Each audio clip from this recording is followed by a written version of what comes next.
All right, guys, what's up? We are in the day after UFC 321. Um, it was a decent card,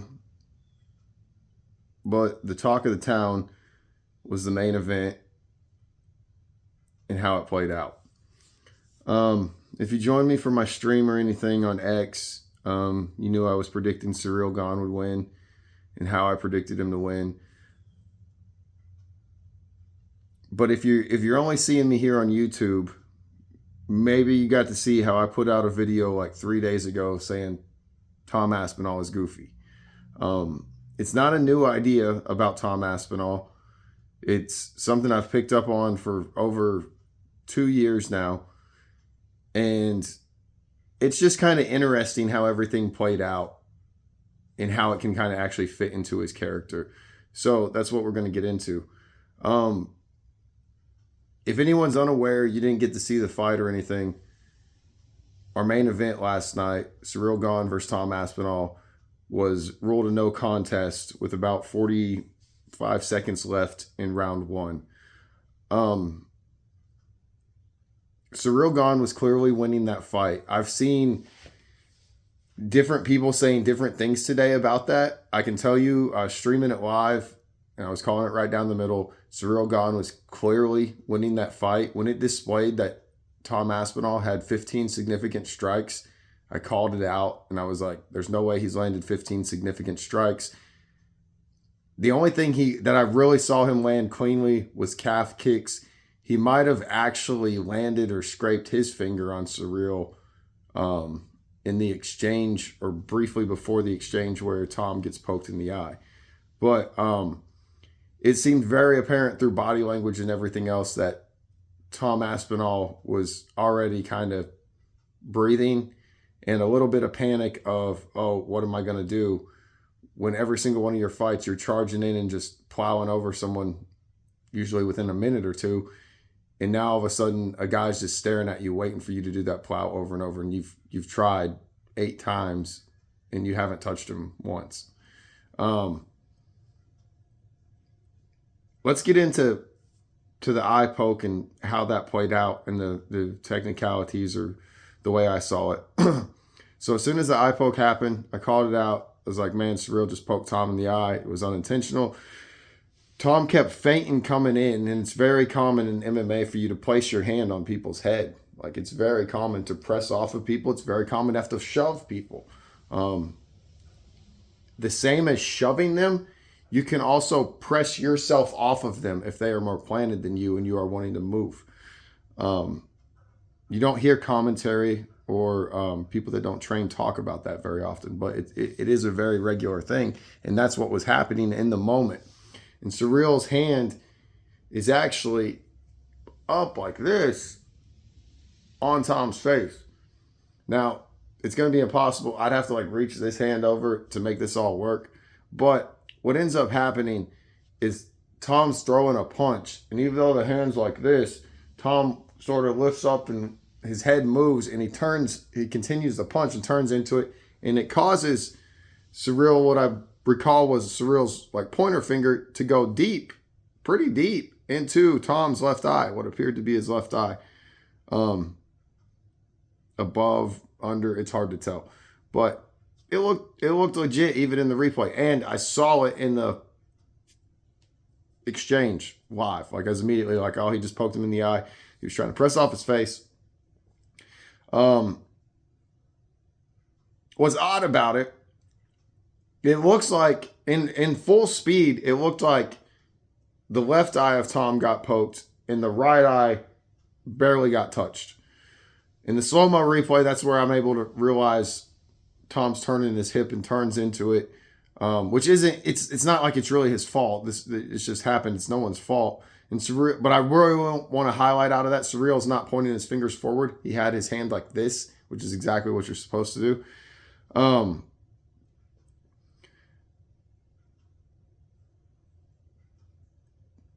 Also, when we're slowing it down, we can see that the finger going on the right eye, I guess it goes in, but Tom's eye is closed. We're not gonna no matter what, Tom had a valid reason for a break and a recovery. And he immediately, like after he does it, he kind of blinks 2 or 3 times, both eyes come open, and he wipes his right eye one time and kind of like points at Surreal and looks over at Jason, Jason Herzog, the ref, and Jason calls the timeout. Tom then proceeds to walk over to the side of the cage and puts one hand on the cage and he's wiping the other. And his body language within about 10 seconds of being on the cage became very telling. Tom started acting. You could already tell during the fight Tom was worried and didn't know how he was going to do this. He was feinting stuff that he wasn't ever going to throw. He was breathing hard. It just seemed like Tom was wanting a way out of there. Within 10 seconds of being on the side of the cage, it became blatantly clear through his body language he did not want to be in there. Now, there are a bunch of people coming to Tom's aid today saying, we don't know what it's like to be poked in the eye. There's no way he would have gone through all this and ended it like that. And in other words or forms, coming to the aid of a fighter as the challenges a fighter faces are struggles that we as fans won't regularly relate to. That's fine, and that's usually very noble. But when you do all this, you know what you're looking at, and you know the body language of what people are doing. It's just a trick of the trade. The way Tom was holding himself before it ended, it told us it was going to end. And you don't hear a lot of fighters coming to Tom's aid. You guess you got a little bit of maybe Daniel Cormier on the live broadcast. I'm not sure how Laura was reacting. I can't recall. I was watching it live, but I just can't remember what she was saying because I'm vocalizing my thoughts. But here today, we don't have a bunch of people tweeting stuff out like we did when Henry Cejudo did this. Because Henry Cejudo really had blurred vision and everything. Now let's play out. And I'm also not someone who normally criticizes fighters in this aspect. Let's play out what happened once he gets to the side of the cage. When he gets to the side of the cage, he's asking for like a rag or something to wipe his eye with. Because he's got like blood, sweat, and Vaseline on his hand. It makes sense he can't quite wipe his eye. And they've approved that, where the commission can now give you a tool to clear your eye. Right now, I believe that it's an ice cube or maybe some ice in this situation. I believe it was a solo ice cube within a cloth. Soon as Tom gets this cloth, he puts it on his eye, and it's hell and high water to get him to take this cloth off. Soon as he puts it to his eye, he starts doing this and acting like the eye won't open anymore, which is, it's a challenge in its own right to open. But what's actually going to cause the fight to be a problem is him saying, I can't see. Before even a minute into the recovery time, I was saying on the stream, Tom Aspinall was going to say he can't see. You could tell by his body language he was going to do this. And that's what he did. And he did it so poorly, it's very blatant that he was faking it. Because if you were to actually lose your vision, you are going to want to like get it fixed. You're going to be freaked out. You're going to be concerned. You're probably going to let a doctor take a look at it to verify that you can't see. Like maybe that doctor does something to test this. You know, all the times the fighter's freaked out over there and then they're like holding him up against the cage and the fighter's like holding his face up and the doctor's like spreading his eyes, shining the light through. They're trying to verify whether you can see or not at all. And that's so it's for the fighter's safety. If a fighter can't see, they're not supposed to be allowed to compete. If you've been on my channel or streams before, you know how much I've complained about Michael Bisping. You know how much I've complained about Sharaboy and how they shouldn't have been allowed to compete. If you are the heavyweight champion of the UFC, you know that if you tell the referee and doctor you can't see, they are going to end the fight.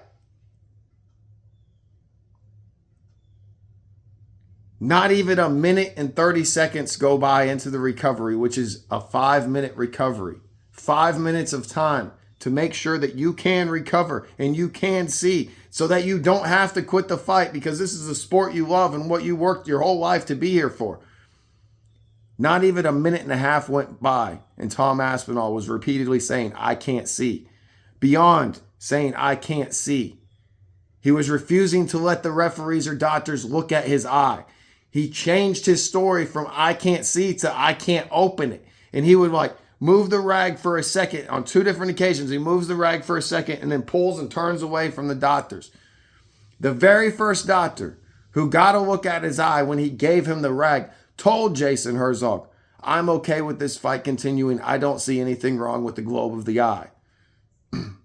Jason Herzog then has to tell that doctor, I hear your ruling and I understand.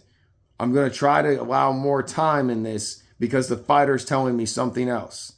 You can hear all of this if you've ordered the pay-per-view or if you watch the replay and you see how all this plays out. You can hear this conversation. Jason Herzog then goes over to Tom again. He's like, how are you feeling, Tom? I can't see. Jason Herzog, we're going to allow some time. See if he comes back. We're going to allow some time. At 4 minutes, they call the fight. Think about how Henry's fight ended. Henry completely utilized the whole 5 minutes and they were booing him because he was actually taking the time to recover. Continued to fight, and then they stopped it in the next round. Tom wanted the fight to end immediately as soon as he came up with the idea, I can't see anymore. He didn't do a good job selling it.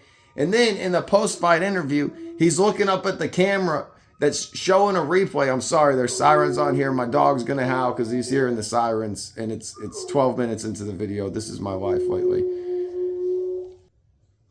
All right, I think the siren's over. So Tom wanted to end this a minute into being able to recover and refused the opportunity of time to recover. He never failed a vision test. We are approaching 24 hours past, and we've yet to see any medical statement from any entity involved in this situation at all justifying Tom Aspinall's actions. If you were the UFC, don't you think you would do that to make it look like your champion didn't bitch out, to make it look like you have a solid product? Because they commonly do. Henry put out a picture of his eye. I get how there's going to be someone arguing, oh, you want the privacy of this and that. If the dude wants to be an active champion and he wants to hold this the way he's talked, he has to answer for this. He has to come out and say all this.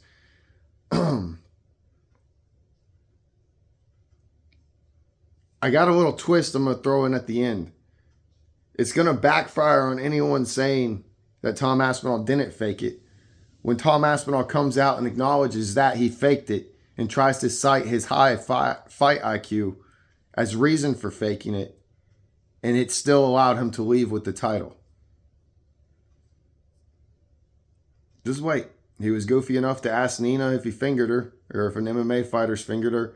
He was goofy enough to tell the world that soak your hands in gasoline and you'll have stronger knuckles, and people believed it. He was goofy enough to tell the world that $300K for a replacement fighter and asking to have a beer right before the fight, and people thought it was real. Now he really did fake it, and he could go full-blown heel. It'd be the best PR move he could make. That's what it is. Big-time players make big-time plays. We do big things every round. Y'all have a good one.